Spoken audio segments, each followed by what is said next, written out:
This is not financial nor professional advice. This video is for entertainment only. Hello everyone. I think we're all relieved to see that the stock market has finally turned to the upside like it means it. It reacted pretty well to Powell's explanation of what he's going to do as far as tapering and interest rates go.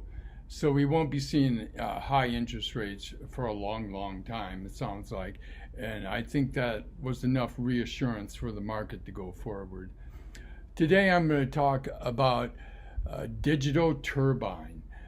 Symbol is apps, APPS. And that's what it does. It installs apps on your Android phone. Digital Turbine is a $7 billion company, so it's a relatively small company in comparison to, let's say, like Amazon or something like that, which is like $1 trillion. So Digital Turbine has plenty of growth ahead of it. Digital Turbine has multi-year agreements with original equipment manufacturers, that's OEMs, like Samsung.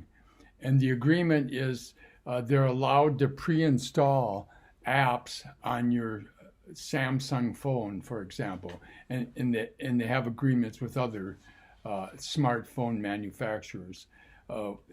They pre-install these phones based on your gender, age, your location, and the type of model of smartphone that you have. Their artificial intelligence can figure out what you're most likely to like in terms of what kind of app you'll listen to. Digital Turbine also has agreements with carriers like Verizon, T-Mobile, and AT&T to install their apps on customers' phones. Since 2016, they've grown their revenues by 70%. Unlike many struggling companies, they are profitable, and they've made over $55 million as of January of 2021. So their biggest deal probably was with Samsung, and this made them kind of a one-trick pony for a long time.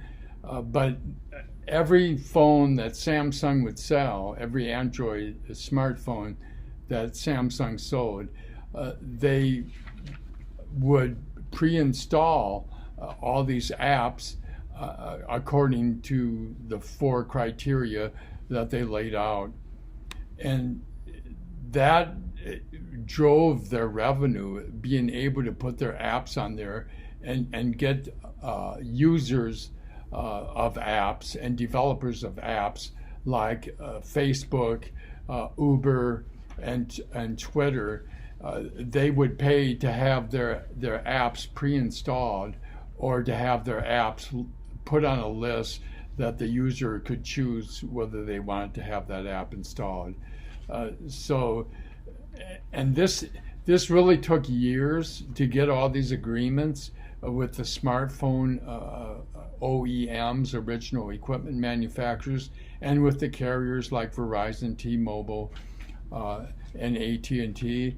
So it's kind of been they've developed a moat, you could say, that someone else isn't going to just come in and steal all their business.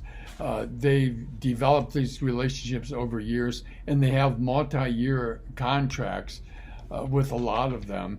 And so someone else isn't going to just come in and take over. They're there to stay. In fact, it's been said that it's virtually impossible to switch away from Digital Turbine once it's been installed on the smartphone.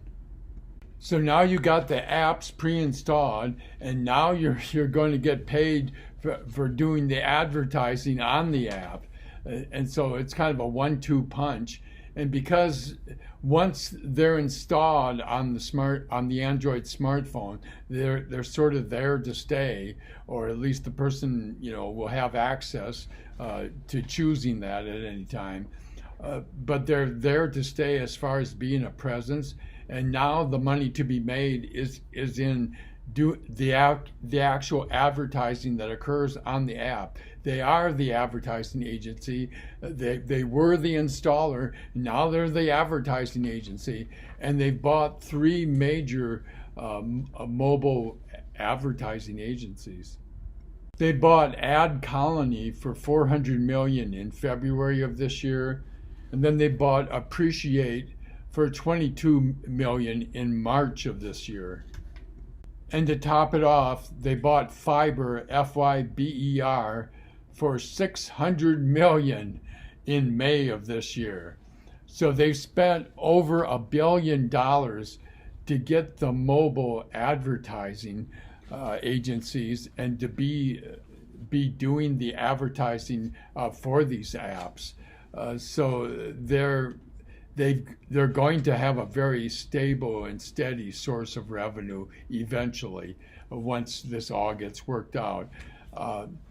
Now it's mostly a case of how well can they execute. One of the most important things they offer is single tap installation. So if an app advertises like in a banner ad on your laptop and you click on it, it's a single click. You don't have to go to Google Play to look up the app and try to find the app and then get it installed. We know that takes a little time, and anything that will save time and hassle immediately increases your sales by about 100% or more, maybe 1,000% depending on the app. So this is such a big deal that when you see the app advertised, you do the single click and it begins the installation, and you don't have to go through Google Play. You essentially get rid of the middleman. And here I'm showing you the 5-year chart on Digital Turbine, because I want you to see how dramatic their growth has been since about August of last year. And they've run up to over 80 around sometime in March, and then they've came down to in the 50s in May, and since then they've come back up to like 73 now. And I bought some this morning for about 72, around 72. So I think we're through the first burst, but now that they've got these advertising agencies, it's just how much money are they going to bring in, and you can assume they've spent over $1 billion, and these are proven agencies. I think it's going to be dramatic, their revenue increase. Looking at the VectorVest ratings, we can see it has above average safety and outstanding upside potential, and they think it's really a good time to buy too. That their timing is rated very highly too also, and their overall rating is very high for VectorVest. I'm familiar with what stocks, and you get above 1.5, you've got yourself a really good stock.